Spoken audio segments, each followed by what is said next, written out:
छावा है, ये सिंह है। और ये तो डर गया। वो बहुत मदमस्त हाथी की तरह आता रहा और उसको बुलाया गया हमारे प्रतापगढ़ पर। और आप आगे तो जानते ही हो कि ये प्लानिंग के अनुसार उसको अकेले को बुलाया गया, 2-4 लोगों के साथ निशस्त्र होकर। पर खान तो खान था। अफजल खान बहुत दगाबाज था। उसके हाथ में खंजीर था और जैसे ही उसने शिवाजी महाराज को गले लगाया, पीठ पीछे खंजीर चला दिया। जैसे ही आवाज आया, और प्लानिंग की बात है, हमारी भी तैयारी थी, और वाघ नखों से अफजल खान का वध कर दिया। इस बात के लिए जोरदार तालियां। The great Maratha. इस तरह से। और उस समय जब ये घात हुआ, तब सैयद बंडा जैसा वहां पे एक सरदार था जो डांड पट्टा में माहिर था। शिवाजी महाराज के पास भी बहुत सारे लोग थे, पर उस वक्त जीवा महाले को ही क्यों लेकर गए थे? क्योंकि सैयद बंडा के वाहन को वही बचा सकता है, और वही हुआ। अपनी जान पर बाजी लगाकर जीवा ने शिवा की जान बचाई। और इसीलिए मराठी में कहते हैं एक लाइन में, होता जीवा वाचला शिवा। ऐसा मेरा राजा था जिसके लिए उसकी प्रजा मर मिटने को तैयार थी। वो जानते थे, वो मानते थे कि लाख मरे तो चलेगा, लाखों का पोशिंदा जीना चाहिए, लाखों का पालनहार जीना चाहिए। क्या कम्युनिकेशन होगा? मोबाइल पे बात करते होंगे, वीडियो कॉल पे बताते होंगे प्लानिंग? नहीं, इसे दिल से दिल की तार जुड़नी चाहिए। हर एक मावड़ा ने उस स्वराज को अपना स्वराज मानना चाहिए। ये जज्बा, ये प्रेरणा, ये भगवी प्रेरणा, सैफ्रॉन मोटिवेशन हमारे राजा ने उसके प्रजा में, उसके मावड़ा में दिया था। मेरे दोस्तों, आपको जिंदगी में अगर कुछ क्वालिटी लानी है, बहुत बार कहा जाता है कि there is no I in team. बहुत बार ऐसा होता है कि लोग पीछे हटते हैं, कुछ बड़ी मुश्किलें आए तो लोग पीछे हट जाते हैं। पर तब जैसे शिवा ने कहा था कि मैं जाऊंगा, अफजल खान के लिए मेरे 7,000 सैन्य की जरूरत नहीं है, मैं अकेला जाऊंगा, अगर मरा तो मैं अकेला मरूंगा। और वो मुश्किलें उन्होंने अपने हाथ में ली, वो जिम्मेदारी उन्होंने ली, और इसीलिए उनके जो मावड़ा थे वो जान हथेली पर रखकर उनके लिए मरने के लिए तैयार थे। तो मैं कहता हूं आपके लिए, आपके जीवन के लिए, जो हमारा राजा जिया है, अगर मुश्किलें चट्टाने बने, अगर मुश्किलें चट्टान बने, तो तू निश्चय का पौलाद बन जा। क्या? अगर मुश्किलें चट्टान बने तो तू निश्चय का पौलाद बन जा। अगर आंधी तूफान बने तो तू मराठा की औलाद बन जा। ये मराठा था, वो मराठा जी रहा था अपना स्वराज का सपना, और उसके लिए उसके मावड़ा उसके साथ थे। इनको कौन नहीं जानता? तानाजी मालुसरे।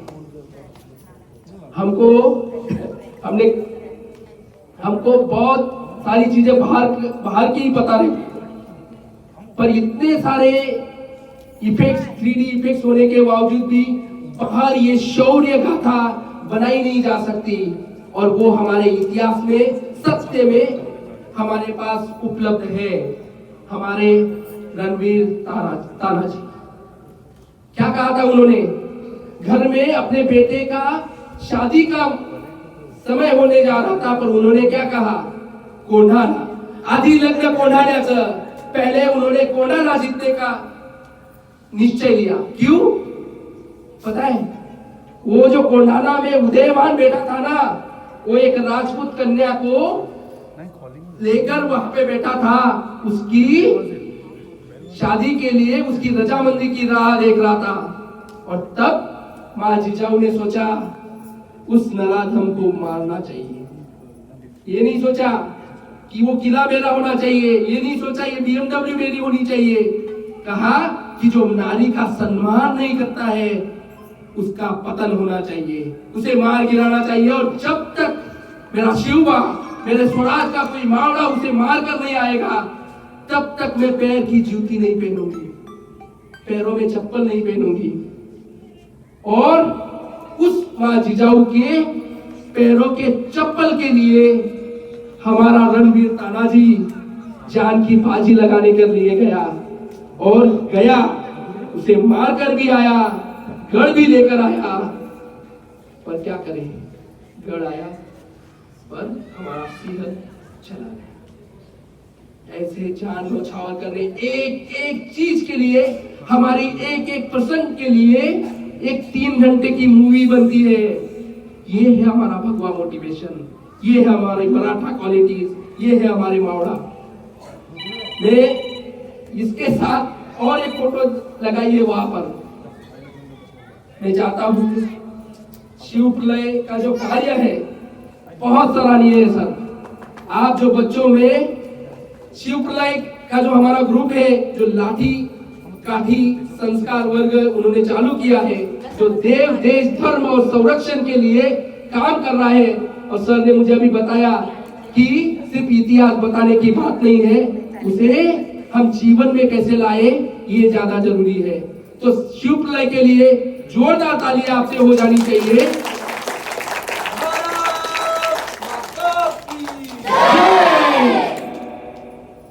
यही शिव प्रलय का जो कार्य है वो हम हमारे बच्चों में उतारना चाहिए। हमारे बच्चों को ये पता होना चाहिए कि ये हमारे तानाजी हैं, उनकी सोच ये तानाजी में है। वो जो तानाजी है वो झूठा हीरो है, जो स्टेज से उतरने के बाद आपके बच्चों को शायद बोल देगा दाने दाने में केसर का दम। थोड़े दिन के बाद अगर आपने अपने बच्चों को इतिहास नहीं बताया तो ये दाने दाने वाला तानाजी बन जाएगा। तो शिव प्रलय ने वो हमारा काम कर दिया। दाने दाने में नहीं, दाने दाने में केसर नहीं, कन कन में केसरिया भरने की जरूरत है। ये ऐसे तानाजी, ऐसे मराठा, ऐसे मावड़ा, ये हमारे हीरो है, ये हमारे बच्चों को पता होना चाहिए। आगे क्या कहे।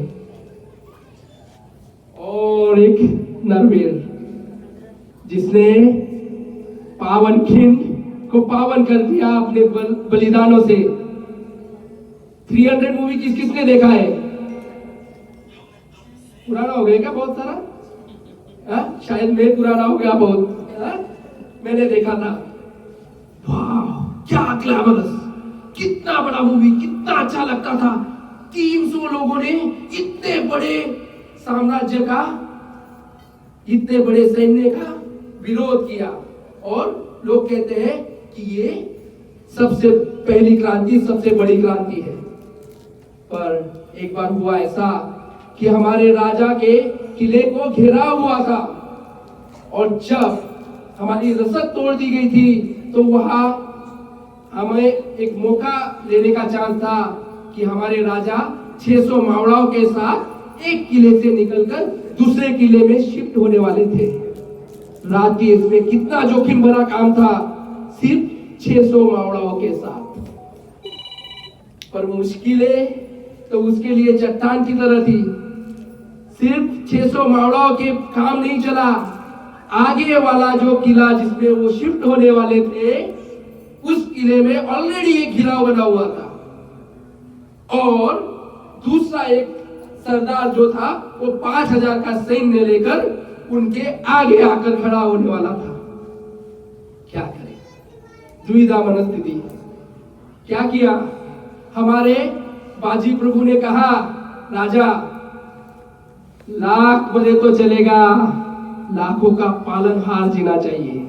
आप ये 300 मावड़ाओं को लेकर आगे जाइए, मैं संभालता हूं 5000 लोगों को। कैसे कहेंगे, क्या सोच होगी? सिर्फ 300 लोग और 5000। एक 20 को भारी का जो कंसेप्ट है ना, वो हमें बाजी प्रभु ने ही बताया है कि हो सकता है अगर आप में वो जिद है, अगर आप में वो जुनून है, वो स्वराज की इच्छा है तो कर सकते हैं। तो उन्होंने पावन खिंड में स्ट्रैटेजी भी बनाई। सिर्फ कर देंगे हो जाएगा ऐसे नहीं चलेगा, पावन खिंड में ही रुकिए। ऐसी स्ट्रैटेजी बनाई कि पावन खिंड से आने वाले 10, 20, 50 लोग ही एक साथ अंदर आने चाहिए ताकि हम उनको निपट सके। प्लानिंग था 3 घंटे का। 3 घंटे 300 लोग 5000 लोगों के साथ जूझने वाले थे ताकि उनको थोड़ा सा रोक सके।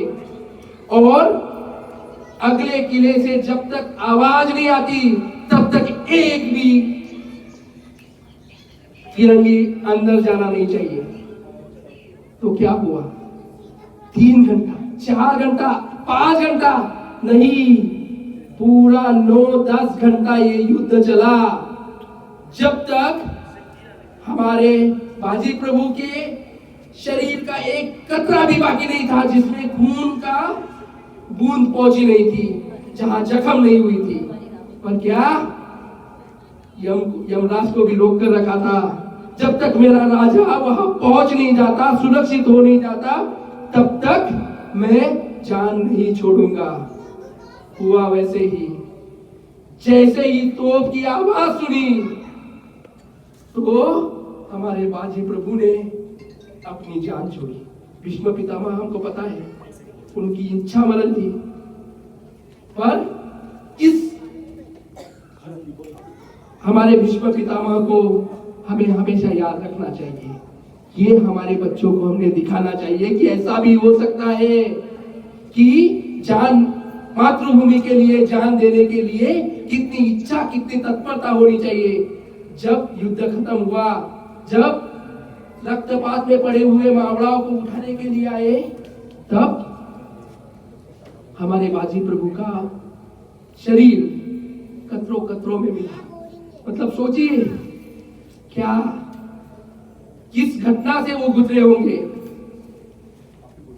तो मैं चाहता हूं कि आपको, बच्चों को, आपके मन में ये भावना, ये संस्कार, ये जज्बा आप आगे लेके आइए। मैं कहता हूं ये रियल 300 हमारे इतिहास में हमको दिए हुए हैं। आगरा की विजिट, जब हमारे बहुत सारे अभी प्रयोग हो चुके थे, तब औरंगजेब ने तरकीब निकाली कि अभी उससे जूझ के झगड़ के तो नहीं हो रहा है, तो क्यों ना शिवाजी महाराज को अपने सभा में बुलाया जाए। गए भी, जाना तो नहीं चाहिए था, पर अगर नहीं जाते तो डर गया, ये शिवाजी महाराज डर गए, ये संदेश लोगों में जाता, उनके मावड़ाओं के आत्मविश्वास का खच्चीकरण होता। तो इसलिए खुद गए और अपने बेटे को भी लेके गए, संभाजी शंभुराजे को भी लेकर गए। और उस वक्त जानबूझकर औरंगजेब ने अपमान किया। उनको लगा कि अपनी छावनी में है तो शिवाजी यहाँ कुछ कर नहीं सकता, और हमको जो संदेश देना है कि शिवाजी हमारे गिरोह में आ गया है, हमसे डर गया है, ये भी दुनिया को दिख जाएगा। तो इसने क्या किया, उनको प्रथम श्रेणी में, राजाओं की श्रेणी में न बिठाते हुए प्रधानों के, सरदारों की श्रेणी में बिठाया। जरा सोचिए, वो जज्बा, वो जुनून, उसके घर में, उसकी सभा में खुद उठकर चले गए और उसको बता दिया कि ये अपमान नहीं सहन होगा।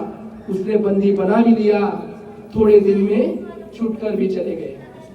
और छूटने के बाद जितने भी किले उस औरंगजेब ने तह करके लिए थे, उतने वापस छुड़ा भी लिए। इतना जो रिस्क मैनेजमेंट है, हम बहुत बार तू में हो जाती है, मैं नहीं करूंगा, वो नहीं करेगा। हमारा राजा खुद जाता था, शहीद खान को मारने के लिए खुद गया, अफजल खान को मारने के लिए खुद गया, आगरा से छूटने के लिए खुद गया। तो ये था हमारे राजा की क्वालिटीज। और ये आगरा विजिट के बाद तो अभी जो अपमान औरंगजेब ने किया था, उसके लिए सिर्फ एक चीज की जरूरत थी, और वो थी हमारा राज्याभिषेक होना चाहिए। राज्याभिषेक में खुद की मुद्रा तय होती है, करेंसी तय होती है, और करेंसी में ये नहीं लिखा। और राज्याभिषेक के दिन हमारे मावड़ाओं को BMW नहीं दी, लैम्बोर्गिनी नहीं दी, हमारे मावड़ाओं को एक चलन दिया, और वो चलन में लिखा था, एक नोट दिया और उसमें लिखा था सर्वास पोटास लावणे आहे। हर किसी को काम मिले, दाम मिले का नहीं बात की, हर किसी को काम मिले, मेरे स्वराज में हर कोई काम करता रहे और अपनी खुददारी का जीना जीता रहे। ये स्वराज की नींव हमारे राजा ने रखी, और इसीलिए 400 साल तक हम उस राज का उपभोग ले रहे हैं। हमको जो ये स्वतंत्रता मिली है ना, ये प्रीपेड स्वतंत्रता मिली है, इसके लिए ऑलरेडी पे हो चुका है, बलिदान ऑलरेडी दिया गया है। तो मैं चाहता हूं कि आप सभी लोग शिवाजी को विचारों को जिए, उस मराठा क्वालिटीज को अपने आप में लाए। और ये सिर्फ शिवाजी का मतलब इत्तेफाक नहीं हो सकता, शायद इसीलिए शिवाजी का मतलब ये हुआ शिव आज ही। क्या शिवाजी का मतलब शिव आज ही। मैं चाहता हूं आपसे बुलवाने के लिए शिव आज ही, क्योंकि हमारे राजा ने आज ही निर्णय लिया था कि मैं स्वराज्य स्थापन कर रहूंगा। तो यही निर्णय आपने आपके जीवन में भी लाना है, और वो मराठा क्वालिटीज को आपने जीनी है। तभी हम कह सकते हैं शिव आज ही। थैंक यू वेरी मच इस स्पीच के लिए। जो भी कुछ गलतियां हुई होगी वो मेरे से हुई, और जो अपना सैफ्रॉन मोटिवेशन है वो तो बरकरार रखना चाहिए। और आप खुद भी आकर, ना सही स्टेज पर आकर, कहीं और जाकर, और आपके फैमिली में, आपके खुद के जीवन में वो सैफ्रॉन मोटिवेशन आप लेकर आएंगे, यही आशा करता हूँ। Thank you very much.